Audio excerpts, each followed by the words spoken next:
Hey guys, if your Treatlife smart switch won't connect to Wi Fi, keeps failing during setup, or never appears in the Treatlife app, you're in the right place. This problem is commonly caused by connecting through a 5 GHz network instead of 2.4 GHz, the switch not being in pairing mode, an incorrect Wi Fi password, or a weak wireless signal near the switch.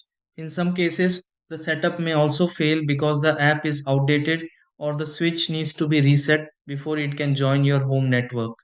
These are the steps you can try to fix this. So let's get started. 1. Connect your phone to a 2.4 GHz Wi Fi network before starting the setup. 2. Hold the switch button until the indicator light flashes rapidly to enter pairing mode. 3. Open the Treatlife app and add the smart switch as a new device. 4. Keep the switch within a strong Wi Fi signal until the setup is fully completed. 5. Update the Treatlife app and install any available firmware after the switch connects.